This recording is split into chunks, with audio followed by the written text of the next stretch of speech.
Fred, the wisest cabbie in Christendom, wants to have a go at the Libyan situation, and I'm always keen to hear his point of view. Fred, welcome to the show.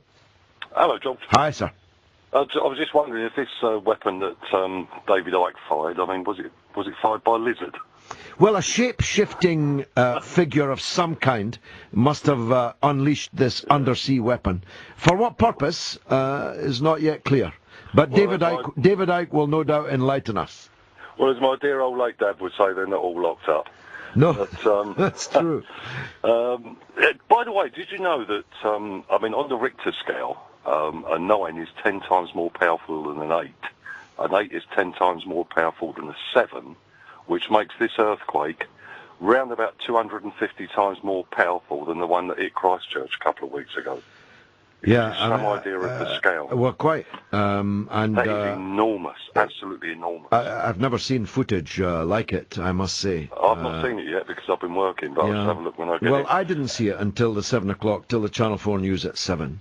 And it was like watching the special effects of a movie. And very, very vivid special effects. Truly extraordinary. Now, where do you stand on this Libyan affair? I don't pretend to be an expert on the Middle East, far from it. I mean, you know far more about the subject than I'll ever know. But I'll tell you this much. They don't want Gaddafi out. When I say they, I'm talking about the West, America, Britain, and everyone else that buys his oil. If there was the slightest chance, 1% chance, that whoever replaced Gaddafi sold their oil to China instead of the West, then they'd have been. We haven't lifted a finger to help the people of Libya, George. We haven't done a single thing. There's been a lot of loose talk. That's all. Yeah, they're going to say all the right things. They're going to make all the right protests. They're going to rattle the sabres. But I'm telling you, they're going to do nothing because they don't want the man deposed. I think it was Rumfield that once said, wasn't it, about their oil in other people's countries. He said it's not our fault that God put America's oil under other people's countries. And that's all they're concerned about. Most of the oil companies, George, buy their oil 8 months in advance. So what's the excuse for the increase at the moment? They're making huge, unbelievable profits at the moment, and that's the way they want to keep it. And anyone that thinks that we won't buy their oil when this is over, I'm predicting now Gaddafi will stay. He will stay not with our support, but we will do nothing to oppose it. Because at the end of the day, George, America and Britain are not interested in a couple of million Libyan peoples or their human rights. They're only concerned with the oil that's under the ground. And if there's the slightest chance that his replacement would sell it to China or wherever instead of us, then we would be in there already. We're not going in. There's not going to be a no-fly zone. Gaddafi will continue to rule, and we will continue to trade with him. Well, there might be a rare moment of agreement with Alan in Holloway with Fred the Cabbie's point of view. Let's hear from Alan. Go ahead, Alan. Well, yeah, it is very depressing. I mean, I think listening to you and Patrick Mercer, it was like hearing sort of Lord Halifax and James Maxton talking about what we should do about Hitler in 1938.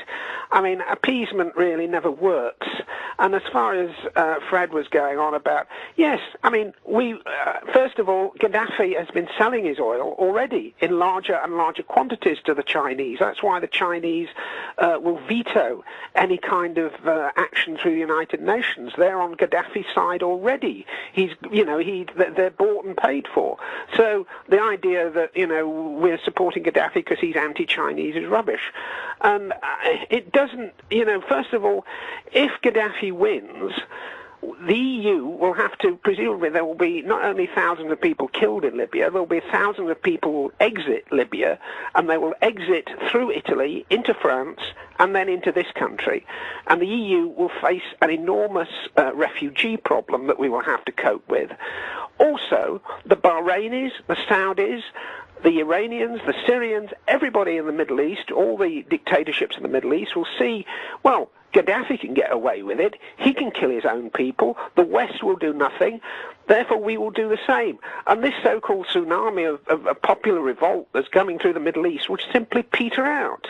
We have a vested interest, not only because of the oil, but because of the stability of the region completely, to see democratic movements that are broadly based, that are tolerant of other people, emerge. We've got no, dictatorships cannot survive. We learned that lesson in the 1930s. Appeasing dictatorships gets you nowhere. Well, if you read The Guardian tomorrow, Alan, I don't know if you're a normal purchaser of The Guardian, but you can always read it free online, you'll find that I'm very far from being an appeaser of Gaddafi. As a matter of fact, in tomorrow's Guardian, I'm asking for a much, much more radical policy than a no-fly zone. I'm saying that Egypt and Tunisia should open the borders, and that 100,000 Arab volunteers should pour into the country from the east and from the west, and indeed from Algeria with its border with Libya in the far south of the country. And that this international brigade of the Arab masses should join the freedom struggle in Libya and defeat the dictator Gaddafi. So very far from appeasing Gaddafi, you might find that I'm rather more of a genuine enemy of Gaddafi than the politicians you normally support. But thanks anyway for the call.